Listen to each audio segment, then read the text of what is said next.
కొంగు పట్టుకుని నా వెనకే తిరుగుతున్నట్టుంది. మమ్మీ అన్నం పెట్టు, మమ్మీ డ్రెస్ వేయి, మమ్మీ హోంవర్క్ చేయించు, మమ్మీ ఆడుకుందాం రా, మమ్మీ కథలు చెప్పు, మమ్మీ మమ్మీ.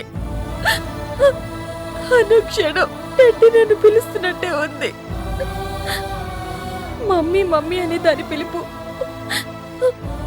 ఈ ఇంట్లో ప్రతి చోట ప్రతిధ్వనిస్తూనే ఉంది. మాయిదారు చెప్పు, నా బిడ్డనే ఎందుకు బలి తీసుకోవాలి? నా బిడ్డనే ఎందుకు బలి తీసుకోవాలి నాన్న? నాకెందుకు ఈ కడుపు కోత మిగల్చాలి? చెప్పు నాన్న, చెప్పు. ఊరుకోమ్మా, ఊరుకో తల్లి.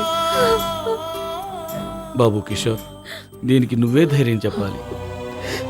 ఏం చెప్పను, ఎలా చెప్పను? మా కళ్ళ ముందే ఈ చేతుల్లోనే టెడ్డీ ఆఖరిసారి రాజకుమారి కథ చెప్పు డాడీ అని. ఆ కథ పూర్తి కాకముందే తన కథ పూర్తి చేసుకుని గుప్పడు జ్ఞాపకాలని, గుండె పగిలే బాధని మాకు మిగిల్చి తను మాత్రం వెళ్ళిపోయింది.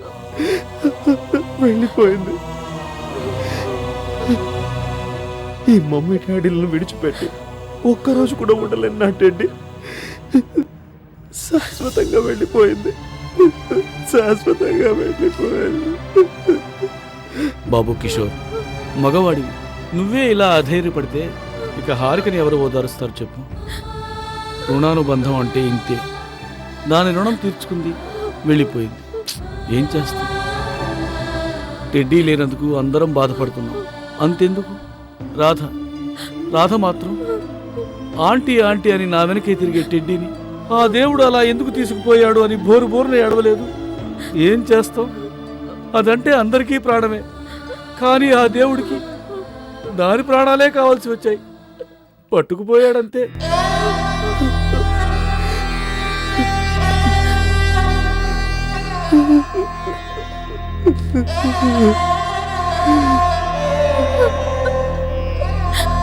ఆ దేవుడు దాని ప్రాణాల బదులు నా ప్రాణాలు తీసుకుపోయినా బాగుండేది.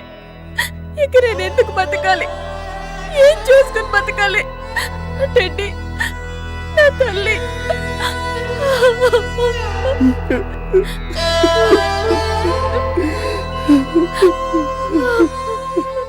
చూడండి, ఒక్క మాట చెప్పనా? టెడ్డీ లేని లోటు ఎవరూ పూడ్చలేదు. కొన్ని బాధల్ని ఎవరికి వాళ్లే భరించాలి, తప్పదు. స్నేహితులైనా, తోడబుట్టిన వాళ్ళైనా, ఆఖరికి కన్నవాళ్లైనా ఓదార్చడం తప్ప ఇంకేమీ చేయలేరు. అయినా టెడ్డీ ఎక్కడికి వెళ్ళిందని? ఎక్కడికి వెళ్ళలేదు.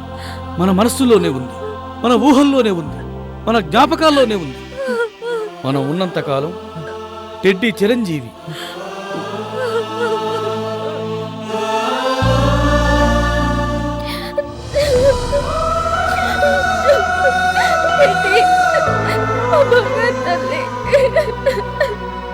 రాధా, అసలే ఒట్టి మనిషి కూడా కాదు.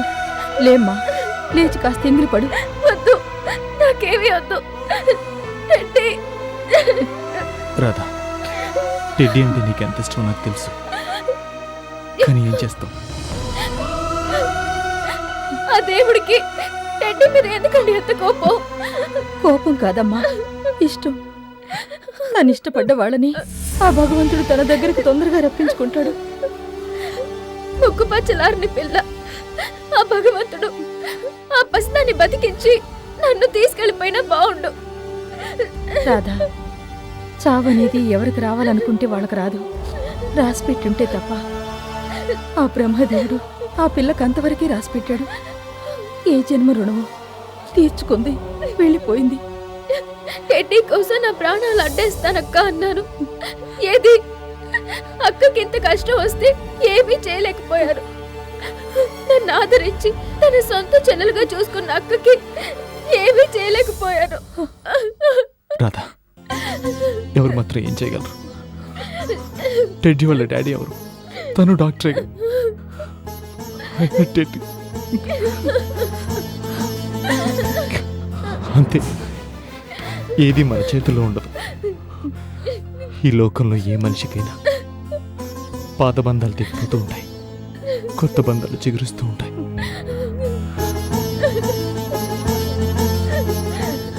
లేమ్మా రాధా, నీ కోసం కాకపోయినా నీ కడుపులో బిడ్డ కోసమైనా 4 ముద్దలు తిను. రేపు నీకు ఒక బిడ్డ పుట్టాక ఆ బిడ్డలో టెడ్డీని చూసుకో.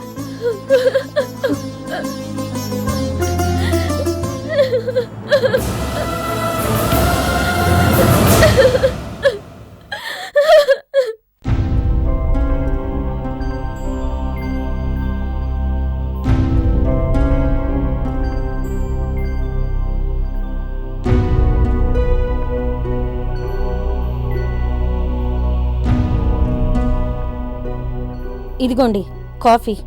వద్దు. కాఫీ తాగక టిఫిన్ చెయ్యక మన ఇంట్లో ఏదో 7 లేచినట్టు ఏంటా ఏడుపు? మహాలక్ష్మి, లేకపోతే ఏంటండి, ఊళ్ళో ఎవరో చేస్తే మీకెందుకు దిగులు? పోయింది ఎవరు కాదే, డాక్టర్ గారి పాప టెడ్డీ. టెడ్డీయో గుడ్డియో ఆయుష్ తీరింది పోయింది, దానికి ఎవరు మాత్రం ఏం చేస్తారు? పాపం ఆ డాక్టర్ బాబు హారికమ్మ ఎంత మంచివాళ్ళు. అలాంటి వాళ్ళకి దేవుడు ఇంత అన్యాయం ఎందుకు చేశాడు? ఇలాంటి కడుపు కోతని ఎందుకు రాసిపెట్టాడు? బాగుంది. కందకి లేని దురద కత్తిపీటకెందుకు అన్నట్టు ఆ పిల్లని కన్నవాళ్లు మీలా తిండి తిప్పలు మానేసి ఏడుస్తున్నారో లేదో నాకు తెలీదు కానీ మీరు మాత్రం చాలా బాగుంది సంబడం. మహాలక్ష్మి, నీకు కొంచెం కూడా జాలి లేదా? ఎందుకంత నిష్ఠూరంగా మాట్లాడతావు? పిల్లను పోగొట్టుకున్న వాళ్ళిద్దరూ ఎంతగా కుమిలిపోతున్నారో నీకు తెలుసా? నిజంగా ఆ భార్యాభర్తలు దేవతలు లాంటి వాళ్లే. అలాంటి వాళ్లకు ఇలాంటి కష్టం ఎందుకు వచ్చిందో? ఎందుకొచ్చిందా? పాదమహిమ వల్ల. మహాలక్ష్మి, ఏ కాదా? మీ చెల్లెలు పాదమహిమ వల్లే ఆ పిల్ల ప్రాణం గుట్టుక్కుమంది. మహాలక్ష్మి, నువ్వేం మాట్లాడుతున్నావు నీకు అర్థమవుతుందా? మా బాగా అర్థమవుతుంది. నేను మాట్లాడుతుంది ఉన్నదే, కల్పించిందేమీ కాదు. ఏంటి ఏంటి ఉన్నది? ఏంటా, తమరి చెల్లెలు గారి జాతక మహిమ గురించి. కాపురం చేసే లక్షణం కాలు తొక్కినాడే తెలుస్తుందట. తాళి కట్టి కట్టగానే మొగుని మింగేసింది. ఆ తర్వాతేమో తగుదునమ్మా అని డాక్టర్ గారిని చూసి వీడే నా మొగుడు అని రాగాలు తీసింది. మీరంతా ఆవిడ గారు తానా అంటే తందానా అని వంత పలికారు. పాపం ఈవిడ గారి పాదమహిమ తెలియక ఆ మొగుడు పెళ్ళాలిద్దరూ అయ్యో పాపమని జాలిపడి ఈవిడ గారిని తీసుకెళ్లి వాళ్ళ ఇంట్లో పెట్టుకున్నారు. పెట్టుకుంటే రాధను వాళ్ళు తీసుకెళ్ళటానికి టెడ్డీ జబ్బు చేసి చనిపోవటానికి ఏం సంబంధం ఉంది? ఎందుకు లేదు? బిడ్డొచ్చిన వేళ గొడ్డొచ్చిన వేళ అంటారు. ఈవిడ గారిని తీసుకెళ్లి పెట్టుకున్నందుకే వాళ్ళ అదృష్టం అలా తిరగబడింది. మహాలక్ష్మి, కాదా? మొగుడు పోయి మూల కూర్చోల్సింది పోయి బొట్టు పూలు పెట్టుకుని టింగు రంగాన్ని సింగారించుకొని పండగలకి పబ్బాలకి శుభకార్యాలకి పెద్ద ముత్తైదులా తిరిగింది. సాంప్రదాయాలు శాస్త్రాలని ఊరికే అన్నారా? చెయ్యకూడని వాళ్ళు చెయ్యకూడని పనులు చేస్తే ఇలాంటి అశుభాలే జరుగుతాయి, అరిష్టాలే చుట్టుకుంటాయి. శాస్త్రాలు చెప్పాయా? శాస్త్రాలు ఏం చెప్పాయి? శాస్త్రాలు బొట్టు పూలు గాజులు ఆడదానికి మొగుడితో పాటు రావే, మరి మొగుడితో పాటు ఎందుకు పోవాలి? శాస్త్రాలు శాస్త్రాలు మాట్లాడవే. ఆడదాన్ని విధవని చేయాలని ఏ శాస్త్రంలో రాసింది? ఏ ముద్దు ముచ్చట తీరక ముందే భర్తని కోల్పోయిన ఆడదాన్ని జీవితాంతం మోడుగా ఏ సుఖం సంతోషం లేని జీవోత్సవంగా బతకమని ఏ సాంప్రదాయం చెప్పింది? ఓ ఆడదానికి భర్త పోవటం అని ఊహించని ఉపద్రవం ఎదురైతే అయ్యో అని జాలి చూపించకపోగా అలంకారాలన్నీ తీసేయించి ఆనందాలన్నీ తుడిచేయించి నువ్వు నలుగురిలోకి రాకూడదు, ఏ శుభకార్యాలు చూడకూడదు, ఊపిరున్నంత కాలం ఏ చీకటి గదిలోనో మగ్గి చావాలి అని శాసించేవి నిజంగా శాస్త్రాలు కావు, మూఢ నమ్మకాలు, గుడ్డి నమ్మకాలు. అలాంటి నమ్మకాలు నాకు లేవు. అందుకే కాబోలు ఆ దేవుడు నా మొర అలకించి తమ చెల్లెల్ని ఈ గడప దాటించి ఆ గడపలోకి చేర్చాడు. లేకపోతే అక్కడ జరిగిన అరిష్టాలు అశుభాలు నా కొంపలో జరిగేవి. చిచి, నువ్వు అసలు ఆడదానివేనా? మంచి మానవత్వం అనేది నీలో ఏ క్వశ్చన్ లేవా? మంచి మానవత్వం ఎందుకు లేవు? చెప్పడానికే అందరూ చెప్తారు శ్రీరంగ నీతులు. ఒక్కళ్ళంటే ఒక్కళ్ళని చూపించండి. విధవరాలెదురైతే మొహం తిప్పుకొని వాళ్ళని, ఇంటి ముందు నుంచి శవం వెళ్తే ఇంట్లోకెళ్ళి కాళ్ళు కడుక్కొని వాళ్ళని. అంతదాకా ఎందుకు? చివరికి అల్లారు ముద్దుగా పెంచుకున్న ఇంటి ఆడపడుచు మొగుడు పోయి గుండె పగిలేలా ఏడుస్తూ ఉంటే బొట్టు చెరిపి గాజులు పగల్కొట్టి శాస్త్రం కోసం కనీసం ఒక్కసారైనా తెల్లచీర కట్టించని ఒక్క పుట్టింటిని చూపించండి. శాస్త్రాలు సాంప్రదాయాలు మీకన్నా నాకన్నా చాలా చాలా ముందే పుట్టాయి. కాదు అని అడ్డంగా వాదిస్తే ఇదిగో ఇలాగే ఏడుస్తుంది. నీతో మాట్లాడటం కూడా దండగేనే. పాపం ఆ హారికమ్మ నన్ను నోరారా అన్నయ్య అని పిలిచేది. అలాంటి దానికి ఇంత కష్టం వచ్చిందని బాధపడుతుంటే కనీసం మానవత్వం కూడా లేకుండా మాట్లాడతావా? ఓ యబ్బో, మీకుందిగా టన్నుల కొద్ది మానవత్వం. వెళ్ళి ఓదార్చండి, ఎవరొద్దన్నారు. అంతేకాని నట్టింట్లో కూర్చొని ఇలా శోకాలు పెట్టకండి. వెళ్తానే, అలాగే వెళ్తాను. నువ్వు అవునన్నా కాదన్నా నేను తప్పకుండా వెళ్తాను. అన్నా చెల్లెల అనుబంధం ఎంత గొప్పదో నీకెలా తెలుస్తుంది? నువ్వే కాదు, ఆ దేవుడే కాదన్నా కూడా రక్త సంబంధాన్ని ఎప్పటికీ తెంచుకోను. ఆ, వెళ్ళండి వెళ్ళండి. ఎంత ఉక్రోషంగా వెళ్ళినా చీకటి పడేసరికి ఇంటికేగా రావాల్సింది.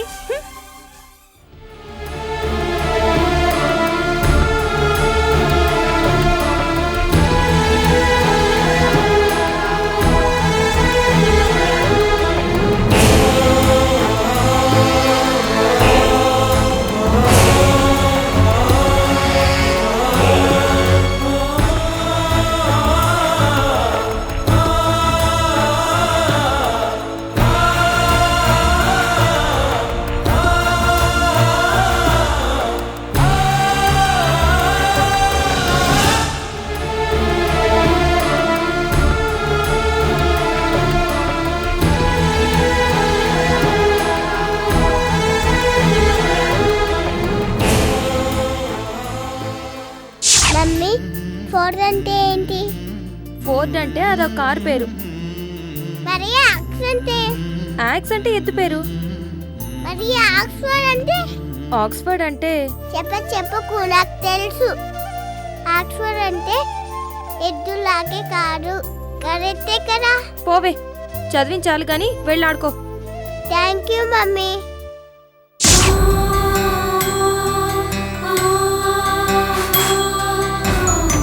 నోరు తెరిస్తే డౌట్లే డౌట్లు, ఒక్కటే వాగుడు. చిన్నప్పుడు దీనికి వస ఎక్కువ పోసి తప్పు చేశాను. మమ్మీ, వసంత ఏంటి? ఎక్కువ పోస్తే ఏమవుతుంది? ఏమవుతుందా, ఇలా నస పెట్టడం ఎక్కువ అవుతుంది. పోవే వాగుడుకాయ్. నస ప్లస్ నస పస నస టిక ప్లస్ మక్క టిక మక్క కరెక్టే మమ్మీ. మమ్మీ, ఈ లెక్క రావట్లేదు, చెప్పవా? లెక్కలేదు తొక్కలేదు, విసిగించుకో. దవసంటే అడగనంత అడిగితే తిడతావు.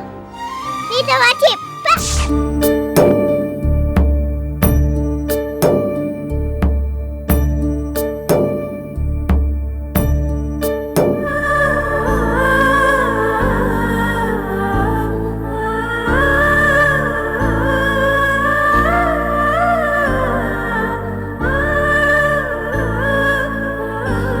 వచ్చారా?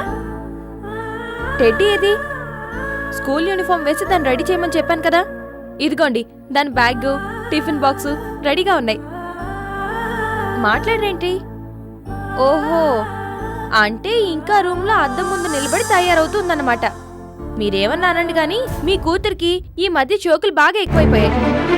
అరే అబ్బా, దానికి స్కూల్ టైం అయిపోతుందండి, త్వరగా రమ్మనండి.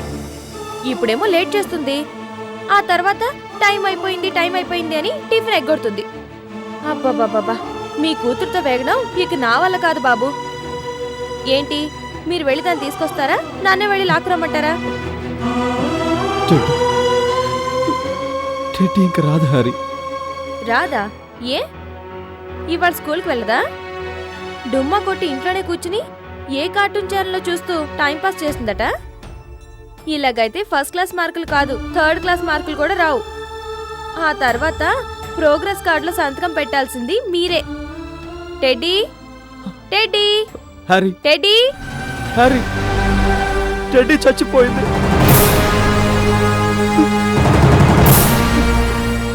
అవును కదూ, టెడ్డీ లేదు, వెళ్ళిపోయింది. ఎక్కడికో వెళ్ళిపోయింది కదూ, మళ్ళీ తిరిగి రానే రాదు కదూ.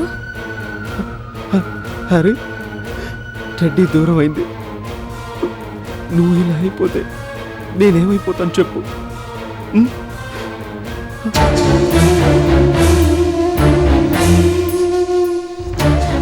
ఏమండి, మనకెందుకండి ఈ శిక్ష? ఏం పాపం చేశామని ఆ దేవుడు టెడ్డీని మనకి దూరం చేశాడు? ఎందుకు ఎందుకండి? అవును, పాపం నేను చేస్తే శిక్ష మనిద్దరికి కలిపి వేశాడా భగవంతుడు. నీ కడుపు కోతకు కారణం నేను చేసిన తప్పే హారి, ముమ్మాటికి నేను చేసిన తప్పే.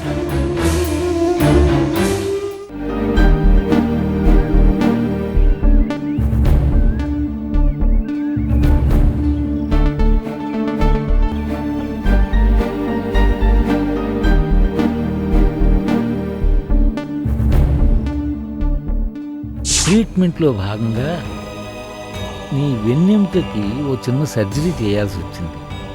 చాలా మైనర్ సర్జరీయే అనుకో, కానీ దానివల్ల దానివల్ల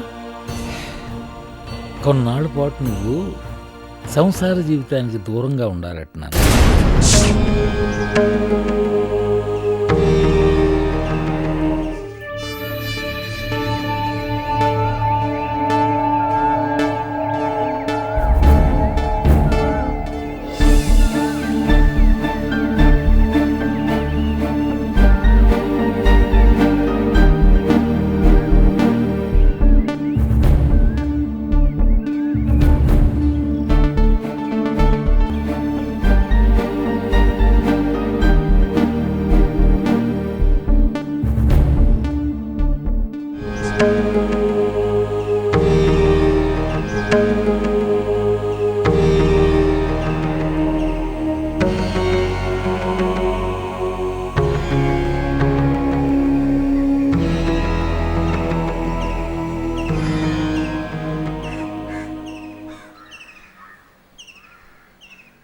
మోహన్, ఏంటి ఒంటరిగా ఇక్కడ నిలబడ్డావు? ఎందుకు? నేను ఎప్పటికీ ఒంటరివాణ్ణేమో అనిపిస్తుంది. మోహన్, ఏంటి ఇవాళ నీ మాటల్లో నిరాశ కనిపిస్తోంది? ఆశలు ఫలించవని తెలిసినప్పుడు నిరాశ కాక ఇంకేముంటుంది? మోహన్, ఏమైంది? ఏం లేదులే. నో, నువ్వేదో దాస్తున్నావు. చెప్పు. నేను నీ బాస్ని కాదు ఫ్రెండ్ని అనుకుంటే నీ మనసులో బాధ ఏంటో నాతో చెప్పు. ఏం చెప్పను ఆనంద్, యుద్ధంలో చచ్చి బతికాను. వార్ ప్రిజనర్గా పట్టుబడి 2 ఏళ్ల పాటు శత్రు సైనికుల చేతిలో టార్చర్ అనుభవించాను. పోనీ ఇన్నాళ్ళ తర్వాత అయినా నా భార్యను కలుసుకోగలిగాను అనుకుంటే ఆ ఆనందం కూడా లేకుండా పోయింది. అదేంటి, నీ వైఫ్ చాలా మంచిదని చెప్పావుగా?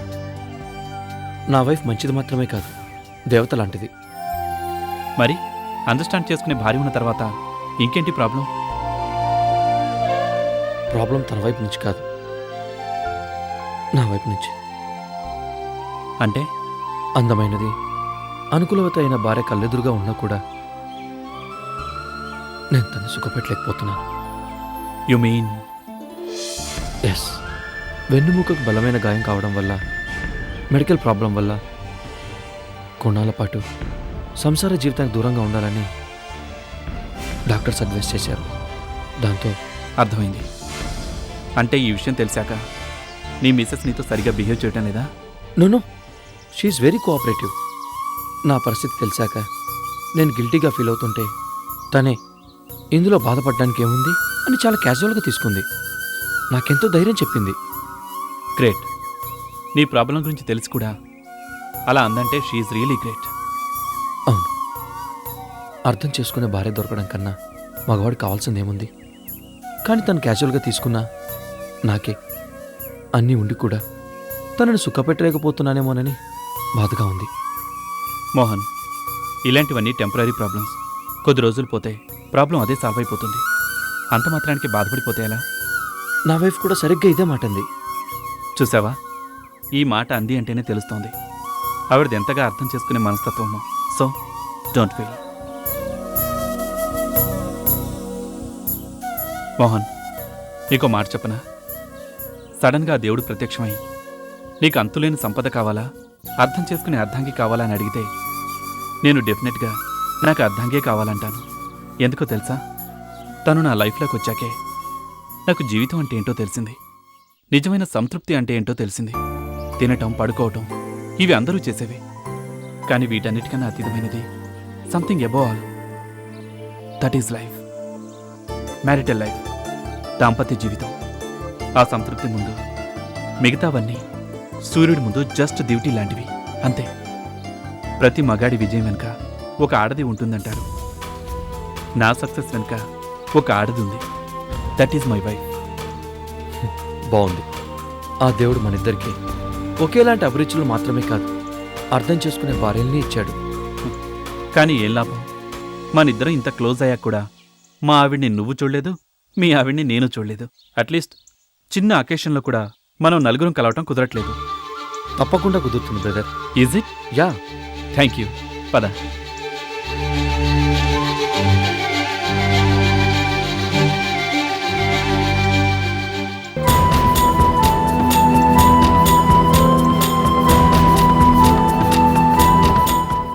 బయట వాళ్ళ దగ్గర మన పర్సనల్ విషయాలు చెప్పాలా? చెప్తే తప్పేంటి? ఆనంద్ నా బెస్ట్ ఫ్రెండ్. నిన్న మా మధ్య నీ టాపిక్ వచ్చింది. నా టాపికా?